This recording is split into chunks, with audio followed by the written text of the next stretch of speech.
तर नमस्कार मित्रांनो, स्वागत आहे तुमचं मराठी हेल्पलाईन यूट्यूब चॅनलवर. तर मित्रांनो, रक्षाबंधनच्या दिवशी खात्यात जमा होणार लाडकी बहीण योजनेचे पैसे. तर मित्रांनो, शिंदे सरकार मुख्यमंत्री माझी लाडकी बहीण योजनेची सुरुवात केली आहे. या योजनेअंतर्गत पात्र महिलांना दरमहा ₹1,500 देण्यात येणार आहे. मात्र हे पैसे कधी मिळणार याबाबत अनेक तर्कवितर्क लावले जात आहेत. दरम्यान या संदर्भात आता स्वतः अजित पवार यांनी भाष्य केले आहे. आज अहमदनगर येथील पक्षाच्या सभेत बोलताना त्यांनी याबाबत प्रतिक्रिया दिली आहे. 1 जुलै 2024 रोजी आमच्या सरकारने लाडकी बहीण योजना सुरू केली. मात्र अनेक महिलांचे अर्ज भरले नाहीत. त्यामुळे आपल्याला या योजनेचे पैसे मिळतील की नाही असा प्रश्न या महिलांच्या मनात आहे. पण मी या महिलांना आश्वस्त करतो की त्यांना जुलै आणि ऑगस्ट अशा दोन्ही महिन्याचे पैसे एकत्रित मिळतील असं अजित पवार यांनी म्हणले आहे.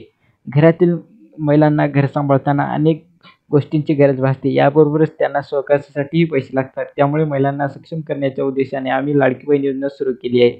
मात्र एवढी चांगली योजना सुरू केल्यानंतरही विरोधक आमच्यावर टीका करत आहेत, अशी प्रतिक्रियाही अजित पवार यांनी दिली आहे. महाराष्ट्रात राहणाऱ्या सर्वच घटकातील महिलांना या योजनेचा लाभ मिळणार आहे.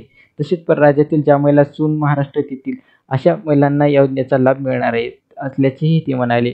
पुढे बोलताना अजित पवार यांनी या योजनेचे पैसे महिलांच्या खात्यात कधी जमा होतील याबाबत भाष्य केले आहे.